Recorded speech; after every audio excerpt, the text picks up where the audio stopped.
Thank you so much, Christine, for the gracious introduction. And thank you all for spending an evening with me in thinking through some of the challenges that Taiwan faces, particularly in a week. U.S. will have a new president. And I've come into this town multiple times, but I have never felt such a strong vibrancy as the decision you're about to make in a week will potentially alter status quo and also impacting countries near and far. So today, my speech or my sharing is really about the type of dilemma that Taiwan faces and how do we look at them realistically and what sort of support that Taiwan needs and how do we work together to navigate a rather turbulent water in the next 4 years, particularly concerning the global geopolitical state in the Indo-Pacific region as well as here in the United States. So let's dive right into it. So this is the onset of the circumstances that we go into. So for the last 5 decades, Washington and Beijing have agreed to disagree on the status of Taiwan. And the balance may not last for another decade because of Xi Jinping's ambition, because of the changing dynamic of U.S.-China relations, and just because Taiwan is growing more and more independence-oriented.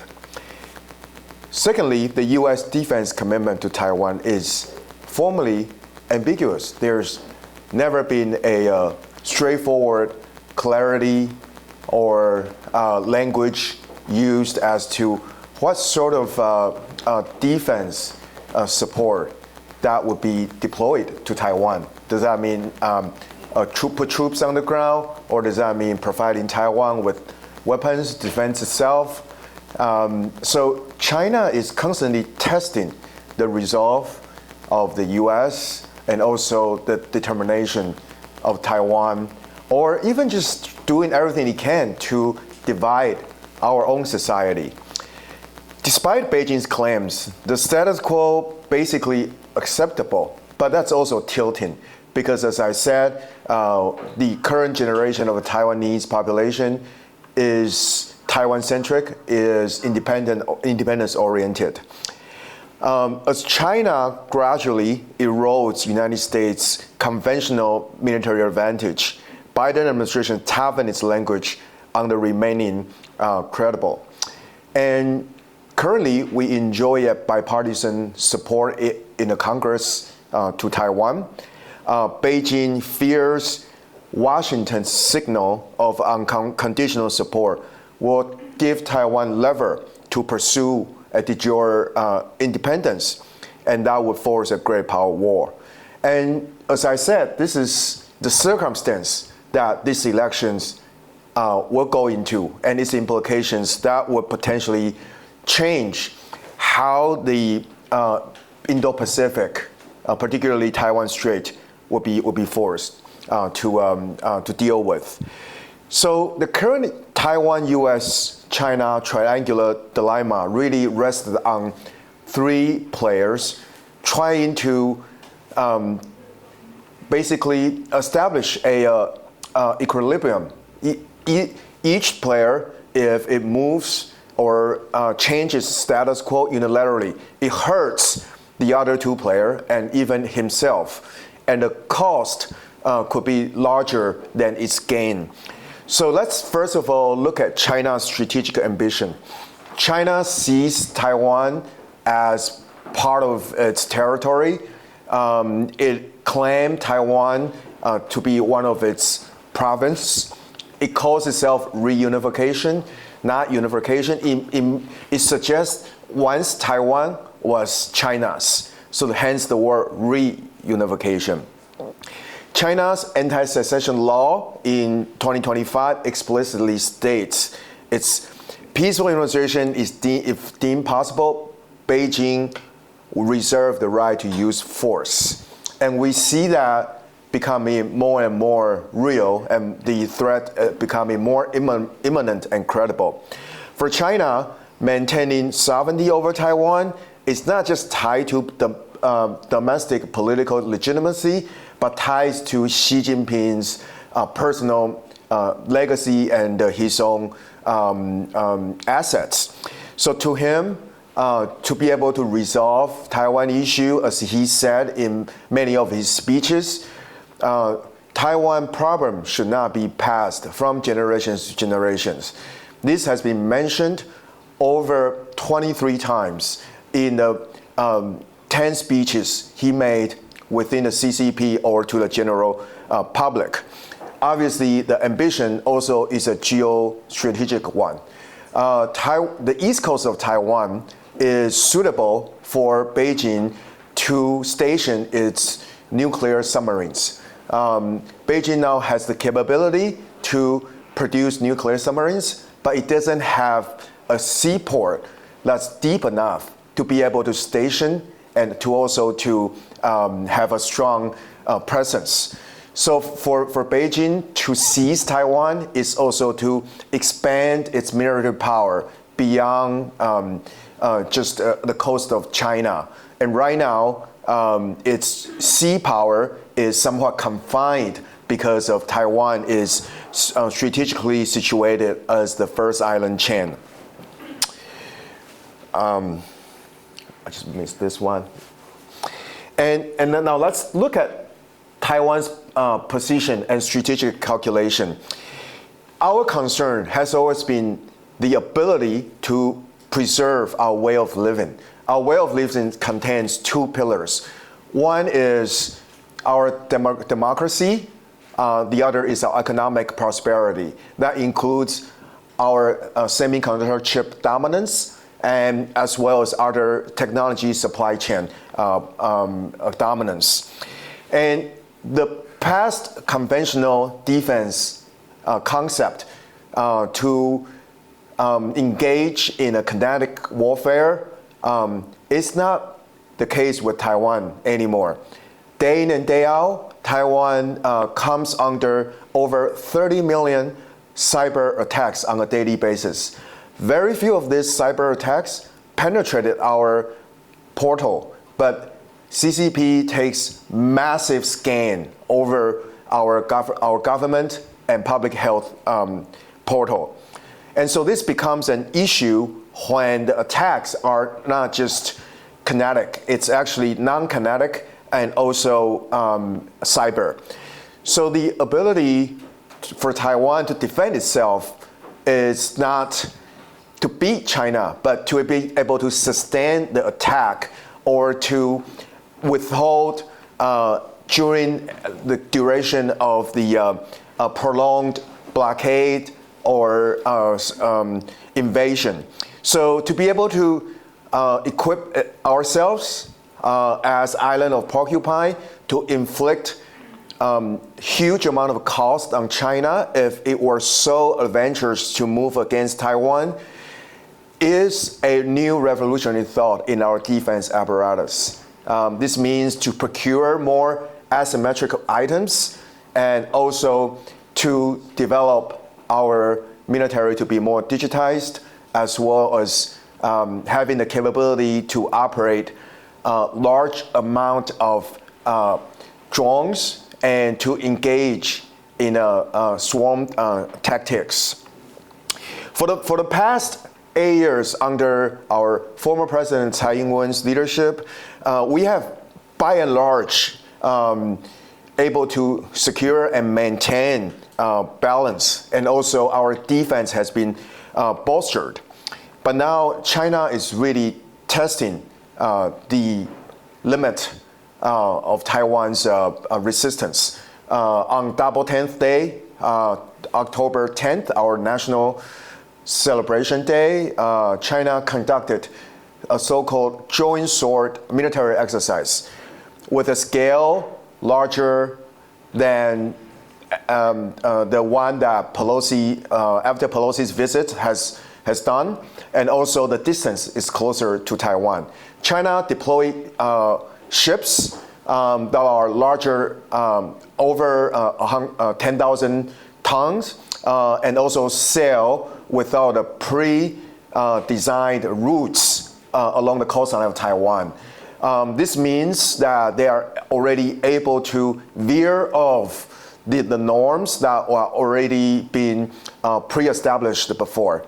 This challenges Taiwan's ability to engage, or what are the rules of engagement, or the rules of disengagement, posing a great concern to Taiwan. The third pillar is obviously the United States.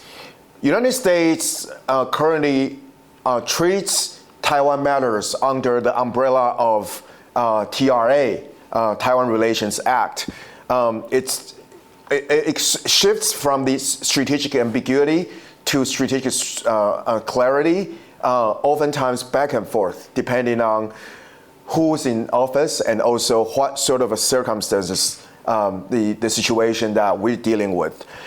The U.S. sees Taiwan as a strategic asset in the Indo-Pacific region, both militarily and technologically.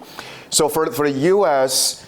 to strengthen the deterrence is necessary, but also it is important not to provoke China to the point where she will be pushed to the corner to act against Taiwan.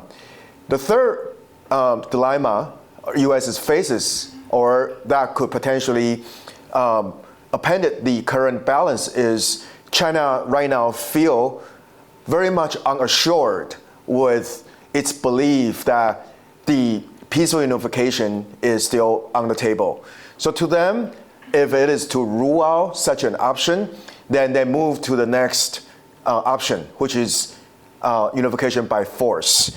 So how do the three leaders of the three sides, Beijing, Washington, and Taipei, establish a level of deterrence, but also a mutual assurance, is a fine art, but it's also something that they must continuously calculate. The difficulty in maintaining such an equilibrium, as I have suggested on all three sides, are the war today is not a connected one, and it's not fought in front of your eyes, certainly not through the TV broadcast station like CNN or what you have seen in the last 2 decades. Asymmetrical warfare, hyper threats, or cyber attacks, as I have suggested, and there are many gray zone activities that are happening along the Taiwan Strait that are becoming a big issue. In February this year, in the island of Kinmen, there were 2 sets of undersea cable that were damaged. They were the same cable used by Google, Amazon, Meta to connect their data to the west coast of Taiwan in the data centers and transmit it to California. This attrition and damage are not just targeted on Taiwan, but it's also targeted on US's response and resolve. So the geopolitical and the critical infrastructure assets are clearly at risk as China engage more and more gray zone activities. And more so is the frequent incursions to our ADIZ, Taiwan Air Defense Identification Zone. I personally served in Air Force, trained as a pilot. Many of my mates are still flying, and our Air Force is outnumbered by Chinese sheer numbers of their warplanes and their ability to harass and also exhaust our own force. Right now, because of the situations in Ukraine as well as in Israel, we couldn't get the parts we need in order to operate the entire fleets. We have over 113 fighter jets, but a portion of these fighter jets are now in maintenance, and we couldn't get the parts. And also, U.S.'s military sale to Taiwan delivery is still in backlog. That's an issue that we must resolve. Otherwise, China sees a waning support from the U.S., and it could further divide Taiwan by spreading the rumors of American skepticism. The miscalculation is very much likely, especially the current Taiwan and China lacks official communication, not to mention military to military or quasi-official communication, quasi-communication or quasi-official communication. So this puts either side in a blind if something accidental happen that could spiral out of control very quickly. Earlier this year, there were two boats clashing along the Taiwan Strait. Coast guards on both sides were engaged, and the Taiwanese fishing boat were captured. It took weeks in negotiation and also back and forth. And because of the lack of communication and negotiation channel, any sort of miscalculation could happen and also could potentially destabilize the domestic politics. There's also a fear of misunderstanding signals of intent.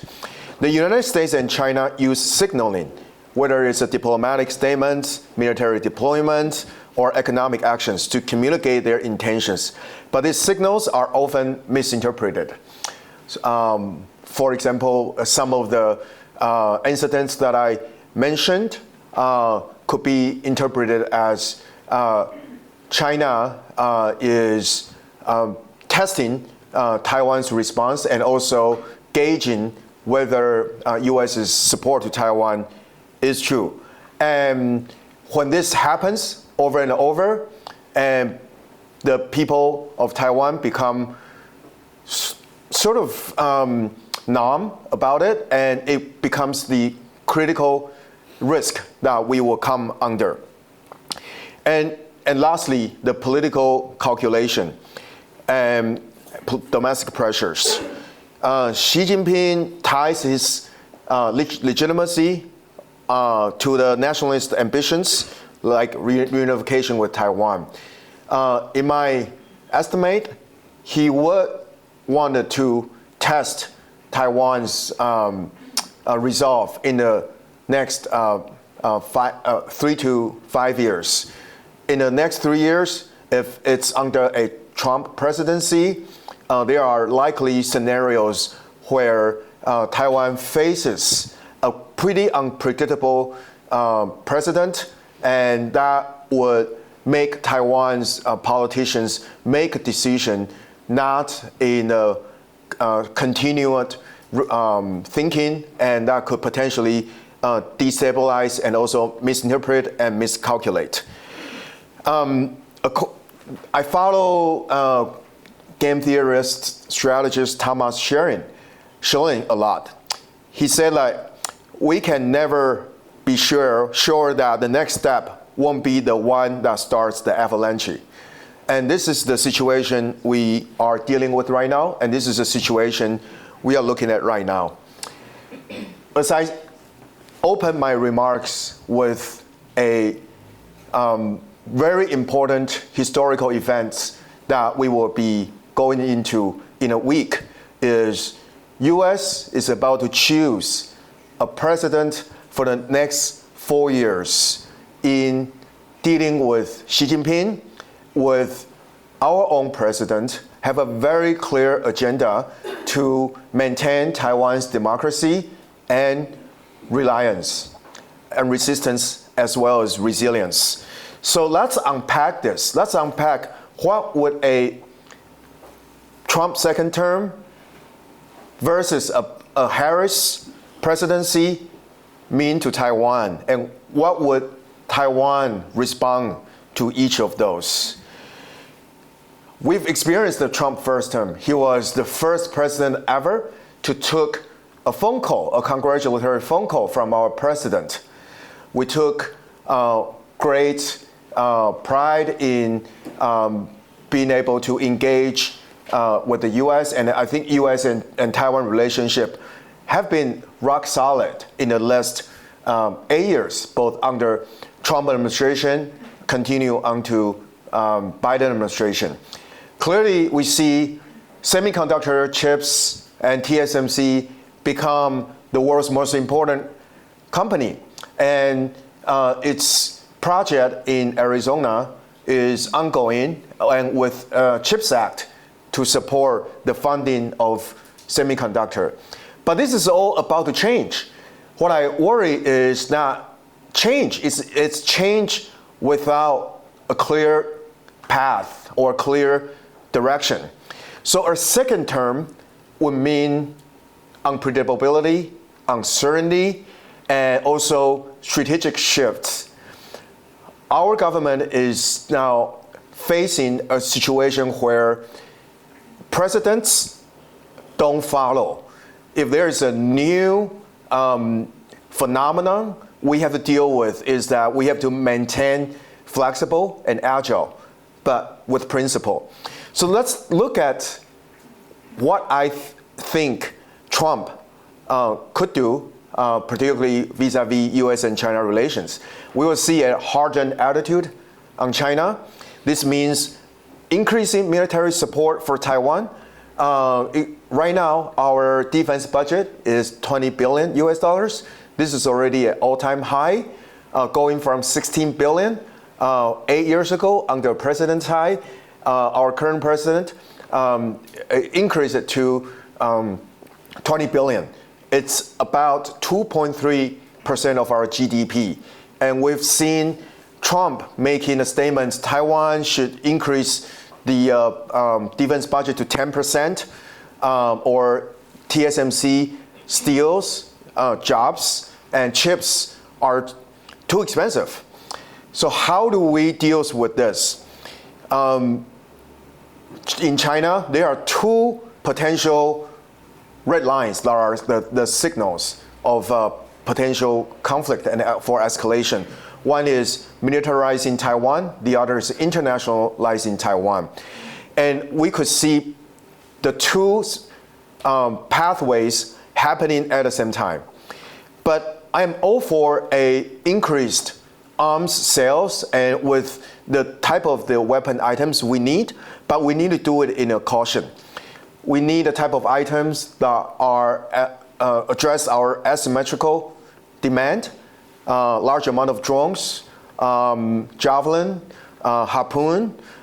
We need to make sure that those are perceived as fast delivery and also self-defense. To sell Taiwan the long-range missile system, sophisticated missile defense system, advanced the fighter jets, this in one way could deepen Taiwan's defense capabilities, but also making China extremely anxious. We could also see a greater diplomatic recognition for Taiwan and more assertive naval presence in the Taiwan Strait. I wanted to say we should separate a Trump campaign language to a Trump president language. This is all part of Trump's campaign language, and I think we need to treat them with caution. Doesn't necessarily mean we don't take it seriously, but we should treat them with caution. This is what I just said. And there's going to be a lot of potential transactional diplomacy and unpredictability amongst in the next 4 years if it were a Trump administration. I hope U.S.'s administration, the larger bureaucracy system that's been in place and follow the Taiwan Relations Act would continue, given if Trump becoming a little bit unpredictable. So the best way really to deter China is to make Xi wake up every day thinking this is not a day. This is not a day to attack Taiwan. So we need to make sure that the signal of a deterrent is very clear, and also U.S. Should send a clear message that its resolve to defend Taiwan is substantiated, backing by action and also strong resolve and as well as engagement. Trump's lack of interest in multilateral alliances and international norms could be perceived as China's opportunity to act more assertively in the region. China could test Trump in various ways. For example, on tariffs or on trade, China could give what Trump wants, and in exchange for what it would want out of a concession on Taiwan's support. For example, it would mean slow down on the military cooperation or the diplomatic engagement. Both sides would seek a grand bargain in order to get what they want. So how does Taiwan then deal with this? We need to first think about risk. The risk aversion would be the major theme threading forward in the next 4 years. The rhetoric and provocations will always be there, but we need to make sure that we can distinguish from provocations and rhetoric with actual political will and actual military action. Frequent U.S.-China confrontations in the Taiwan Strait could increase the risk of accidental clash escalating into a broader conflict. Also in the region of South China Sea, where China is militarizing the artificial island, where it's clashing with the Filipino military, and also undermining the economic activities concerning fishing with Taiwanese economic activities as well. Now let's look at what a Harris presidency would mean. I think we will see continuity, we will see multilateralism and cautious diplomacy. I think a Harris presidency means a overall kind of rule followed by Biden administration. U.S. would seek somewhat a diplomatic and economic engagement with China, and would you continue to use the concept of alliance to ensure China is checked or contained? I think we will probably have a bit of cautious arms sales to Taiwan, and that's a lot of situations that we have been grappling with. In sort of comparison, we'll probably see if you have a parameter of deterrence and assurance. A Harris presidency would mean an increased level of assurance on China.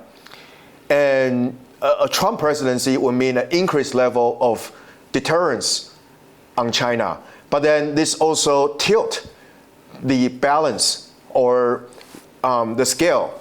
And because this is a three-way, either way of tilting could potentially disrupt the equilibrium. Multilateralism, and we will see more and more joint military exercise, the RIMPAC with Korea and Japan and Philippines, strengthening Taiwan's preoccupying strategy, supporting Taiwan to be more economically resilient, and also helping Taiwan with strategic vulnerabilities. And Taiwan's role in the global supply chains will be more and more important under either way. However, I would want to say this. Under a Harris presidency,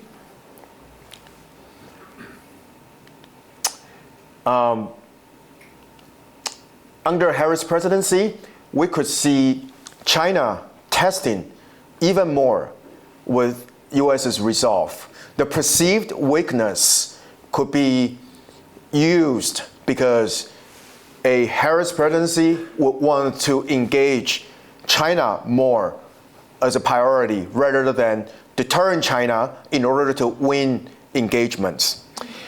And China could use or continue using the gray zone tactics to test the limits on both sides.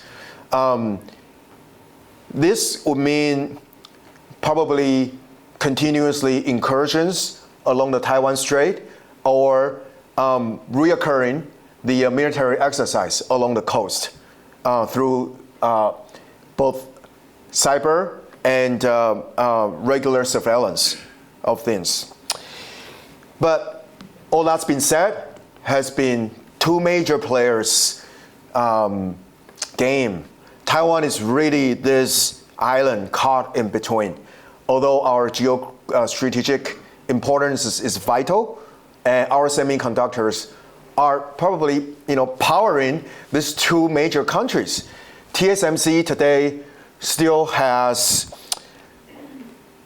two fabs in China producing semiconductor chips from 14 nanometers to 22 nanometers. Their most recent yield in their Arizona fab is higher than those in Taiwan, and which is a great news, although it's a smaller quantity. US, according to Secretary Raimondo, has a projection of producing up to 20% of world's semiconductor chips by 2030. We need to work to maintain the balance and equilibrium in this region in order for the peace and stability to continue and to persist. So now I've come to my last part of my speech, which is what should Taiwan do? I think we can and influence or shape the behaviors of the two major players. But what we need to do is to make sure we are self-reliant and also we are self-resilient in any given Taiwan Strait contingency. We need to make sure that porcupine strategy is our first and foremost strategy.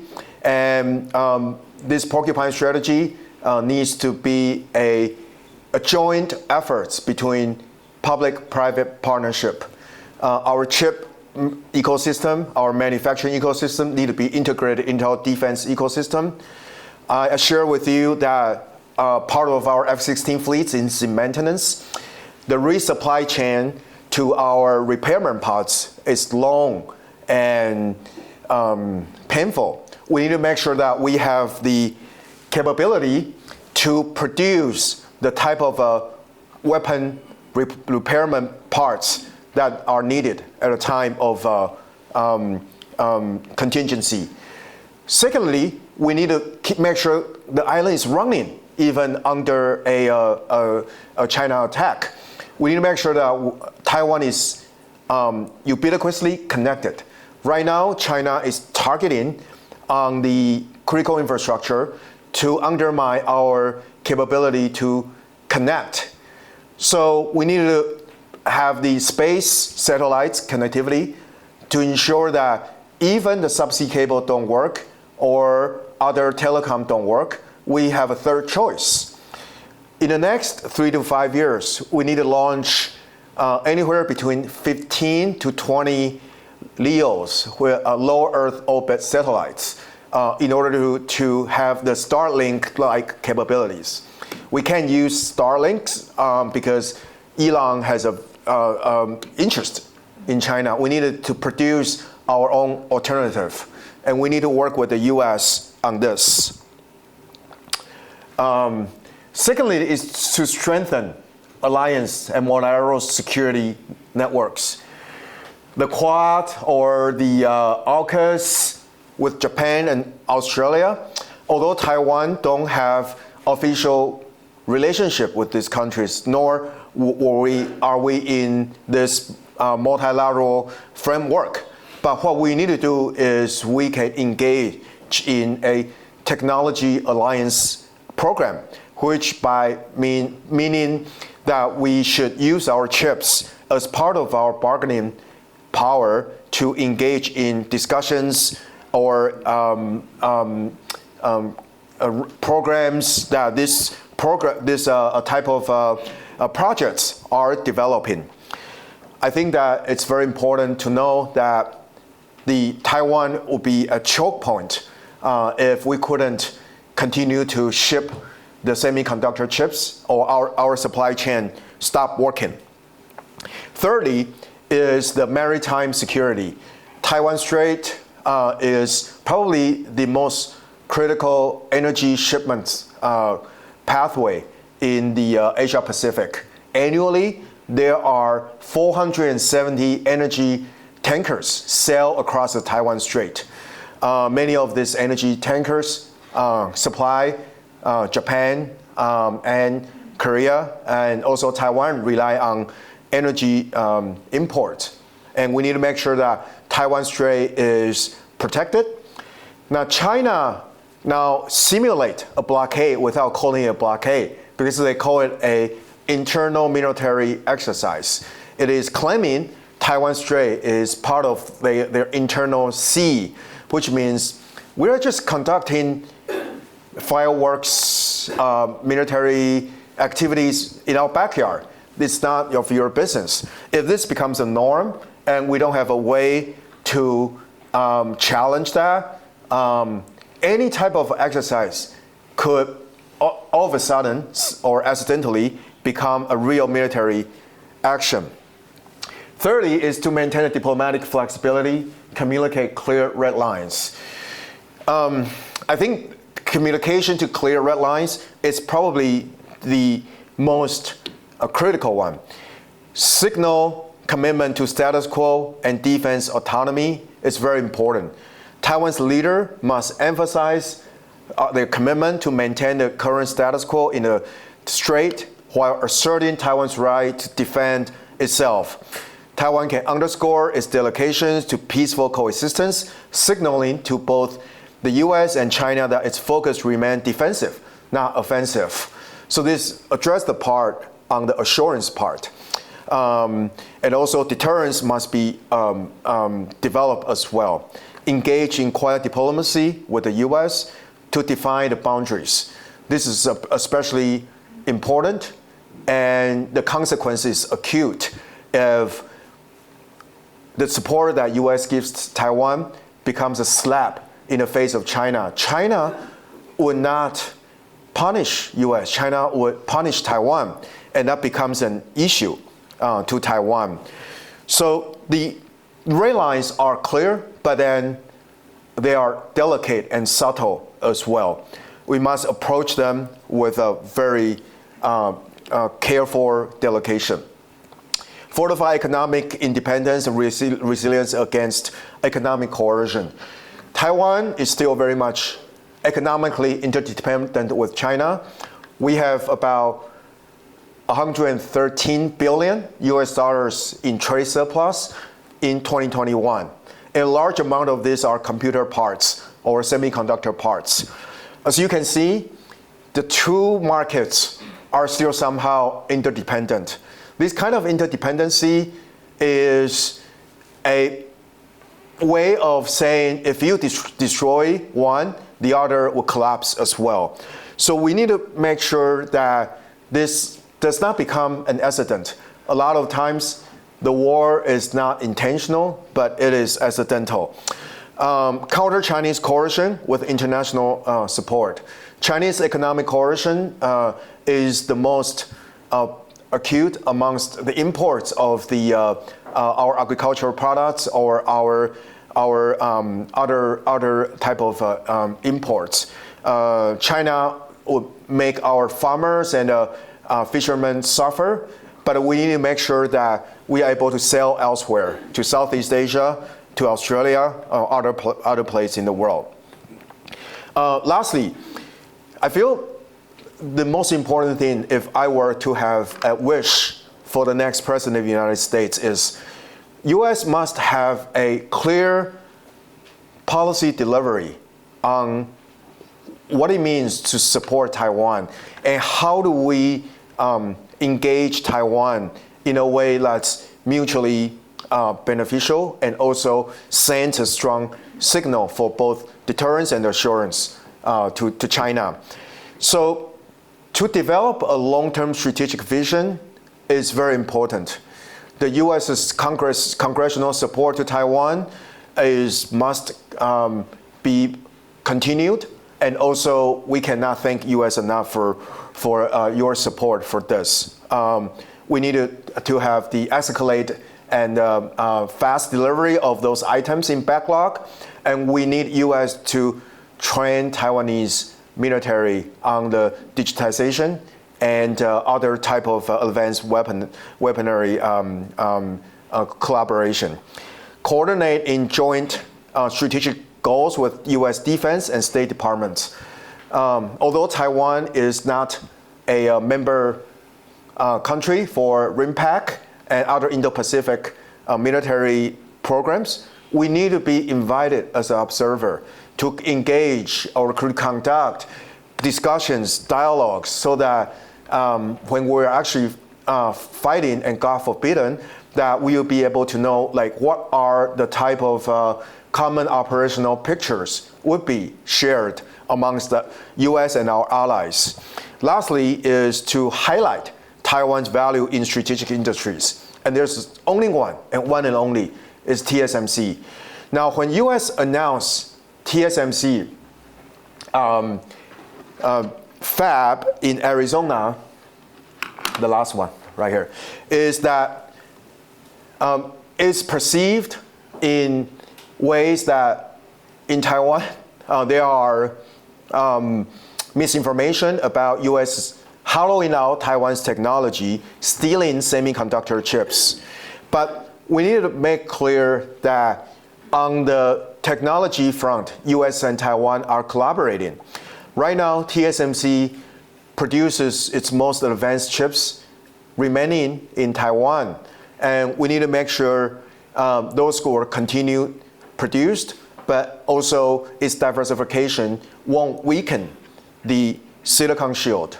And U.S.'s effort in onboarding, onshoring chips must be holistic and comprehensive. U.S. must work with Taiwan semiconductor ecosystem in making sure not just foundries or manufacturing, but design and packaging are also included. There's a whole new ecosystem that Taiwan have exemplified and have built that can be transferred to the U.S. And the two countries must develop strategic collaboration, also using Taiwan's technology dominance to help support defense innovation. I'll conclude by saying this. Equilibrium is probably something that will continue to be a fine balance. The three sides must walk very carefully. Whoever comes to the White House for the next president, we're about to find out in a week. My only wish is we continuously to maintain the stability and democracy and the peace for Taiwan and in the region.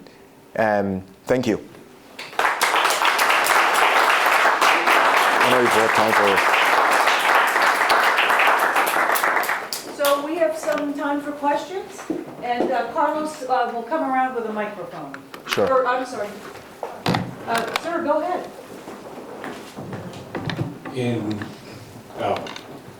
Okay, I'm trying to have one question, not three. I've used the one China versus one humanity tweet. I'm wondering, in an argument, if China was to take Taiwan and not respect their economy, why should, besides that would seem to prove that China would be imperial, why would like the Belt and Roads country feel they should still be obligated to debts to China? If China won't respect Taiwan, why should they respect China's? Do you see that question come up? The Belt and Road Initiative have been more a political objective than economic one. Most countries that are engaged with China on BRI programs are either running on debt or they are left with unfinished projects. So the confidence on China is low in working with them. But realistically speaking, these countries still rely on Chinese market. So for them to vote against China, even in a situation where they have to be dragged into a Taiwan contingency, is very unlikely. That's why this first island chain is really Japan, Taiwan, and Philippines. Indonesia is far apart. They probably only care if something happened to Philippines and they have to respond. Australia maybe. Singapore has made it clear that they are neutral. Japan will come first, and they will be asked to mobilize their military bases at the first 24 hours. If we don't have a clear collaboration and cooperation regime going on, we won't know what are the SOP, standard operation procedures, when something like that happen. Now, your question related to why countries are engaging Belt Road initiatives should support China. My take is that they have no choice but to. And because US's interest is clearly here, and their interest is in their domestic trade and markets. And that becomes a question. The point was, if China proves itself to be imperial, would they then look for a way out and not feel obligated? No, all these countries are economically driven and to some extent are very transactional in its own right. And I'm not blaming for them because in the international order and system, you basically have to watch for your own existence. And that's just the way it is.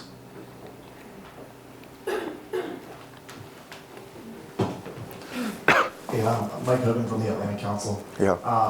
While they're not the exact same, there's certainly some rhymes between the current Russia-Ukraine war and a potential Chinese attack of Taiwan.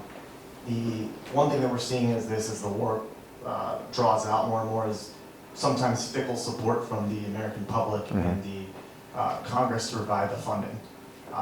What are the lessons learned that Taiwan has taken away from this in case of a protracted conflict with China? Yeah, so on two fronts. One is that what does a prolonged Ukraine war affect Taiwan's need for its self-defense? I think it's very, very big. Right now, a lot of items we need are now being used in Ukraine battleground, and we have now issues in getting those items. And also the attention, or I should say distraction, is there when something larger is going on, but then China is engaging in gray zone tactics. What China does is oftentimes undersurface. When they're undersurface, sometimes U.S. don't know. So we need to establish an intelligence sharing hub, perhaps in the Indo-Pacific region, and I won't disclose probably the location that's being discussed right now. But I think what Taiwan is experiencing right now in terms of cyber attacks and the type of the attritions that we experience have a great implications for countries in those regions. And for the self-defense, what Taiwan should be doing, it is really modernizing our military. We are now still very much operating on a traditional, conventional military ecosystem that is Army first and Air Force and probably Navy. But really, we need to start engaging on drones and a lot of undersea surveillance to surveil whether those critical infrastructure are damaged. And we need to engage in space as well. So these are type of things, I think, almost a different type of military force is now needed because it's hard to move the elephant to go a step further, but then you probably need to have a leopard that can run really fast. Yeah. Do we have one more question? Yeah. Okay, great. Hi, Jason. Great to see you. Oh, good to see you, Helen. Yeah, thanks for I coming. don't know if you guys can hear me? I don't know. Maybe it's off. Just speaking of the leopard and needing to run, how do you assess the DPP is doing on this front? The current government of Taiwan. I think it's been a few months since the election, almost a year. How do you assess their performance in this and their thinking about the upcoming election as well as its strategic position and some of the things that you mentioned? Yeah. I think under President Lai's administration, it's pretty much a continuity of President Tsai. We probably won't see too much change with respect in dealing with China, although the language that President Lai uses is different than how President Tsai would approach in addressing the relationship between China and Taiwan. And President Lai has used what I call a very innovative way of describing the relationship. It addresses China and Taiwan as basically PRC is not the father of ROC. ROC predates the existence of PRC. So that's in other words saying I'm not your son.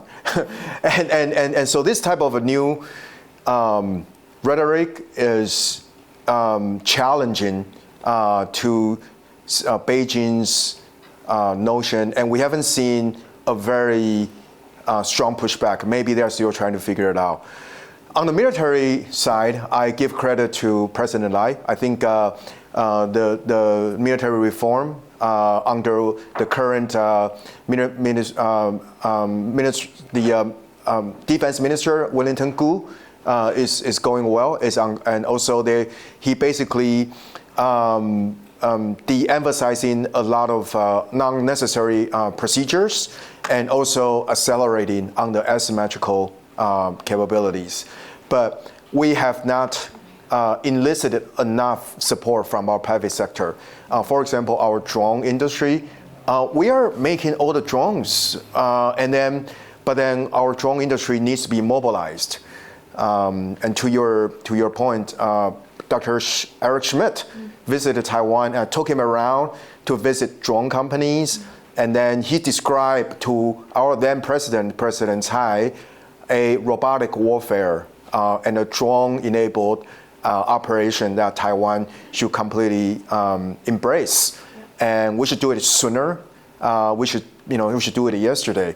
But to engage in the prolonged process of military sales is often a problem, and then we need to make sure that we also enlist a private sector and a startup or venture capital's support as well. Yeah. Wonderful. Well, thank you very much. Thank you. Terrific.